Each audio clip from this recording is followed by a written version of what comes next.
Bienvenue à toi dans ce nouvel épisode de Prépa Bac, le podcast qui t'aide à préparer ton bac de SES, que ce soit à l'oral ou à l'écrit. Aujourd'hui, on va encore aborder un sujet super intéressant qui touche l'échelle mondiale. On va parler de l'océan.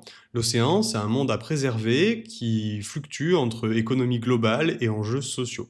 L'océan, il est à la fois un mystère et une évidence. Il recouvre plus de 70% de la surface de notre planète. Il régule le climat, arbitre une biodiversité exceptionnelle, nourrit des milliards d'êtres vivants et des êtres humains compris. Et pourtant, malgré son immensité, il reste vulnérable, soumis à des pressions croissantes dues aux activités humaines notamment. Aujourd'hui, dans une société mondialisée, l'océan est au cœur d'enjeux économiques colossaux, de tensions géopolitiques, de transformations sociales et de défis environnementaux majeurs. L'étudier, c'est comprendre à quel point nos sociétés terrestres sont intimement liées à ce que l'on pourrait appeler la planète mère. D'un point de vue économique, l'océan représente un formidable potentiel. On parle de plus en plus de l'économie bleue, cette part de l'économie mondiale qui dépend directement ou indirectement de l'océan. Cela inclut la pêche, notamment, les transports maritimes, le tourisme côtier, les énergies marines aujourd'hui, l'aquaculture, la biotechnologie marine et l'extraction de ressources ou encore les câbles de communication sous-marins qui connectent le monde numérique en reliant les pays entre eux avec Internet.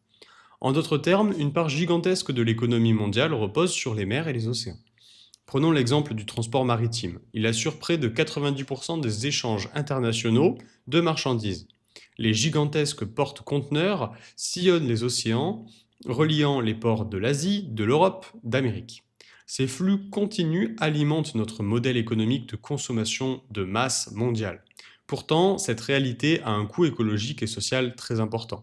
Émissions de CO2, rejets divers en mer, pollution sonore, perturbation des écosystèmes marins, conditions de travail parfois précaires des marins, dépendance stratégique aux détroits et aux grands ports mondiaux, la liste est longue.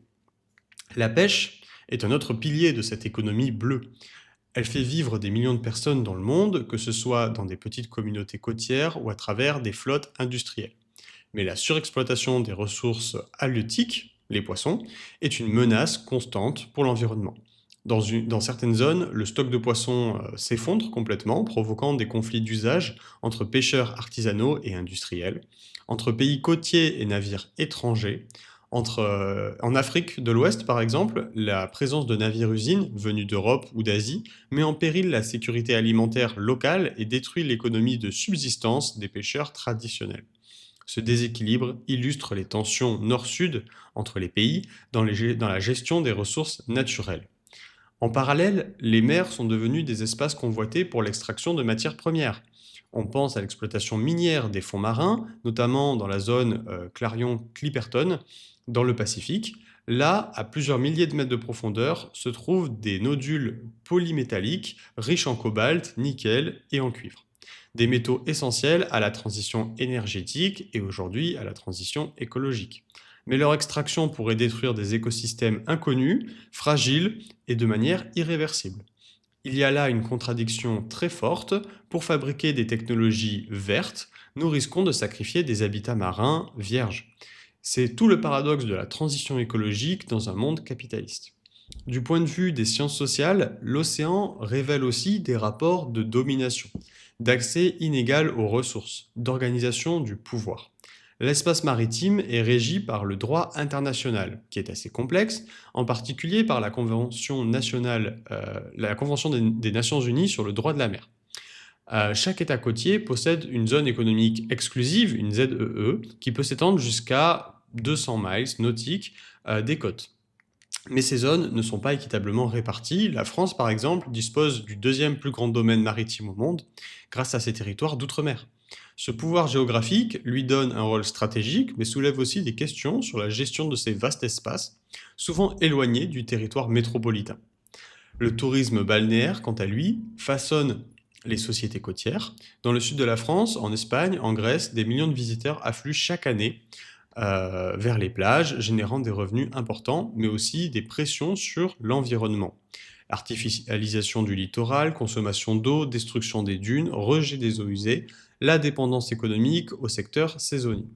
Derrière les cartes postales estivales se cache une réalité sociale où beaucoup d'emplois sont assez précaires, mal rémunérés et dépendants de la météo et des crises géopolitiques. Et puis, il y a la montée des eaux.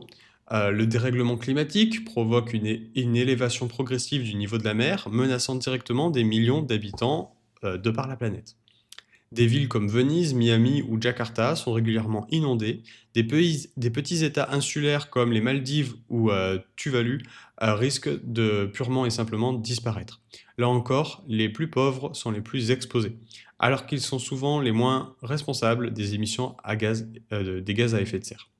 Le littoral français n'est pas épargné non plus. Sur l'île de Ré, en Vendée ou même en Camargue, certaines communes envisagent de déplacer des habitations, de faire reculer des villes, d'interdire des constructions en zones vulnérables, voire de renoncer à certains territoires. Ce phénomène pose la question de la résilience des territoires, de la solidarité nationale et du financement des protections. Qui doit payer pour les digues? Les assureurs, les États, les habitants eux-mêmes. Ces débats révèlent des tensions entre logique de marché, responsabilité publique et équité territoriale. La mer, c'est aussi un imaginaire collectif. Elle fascine, elle effraie. Elle est synonyme de liberté, d'aventure, d'évasion et de passion.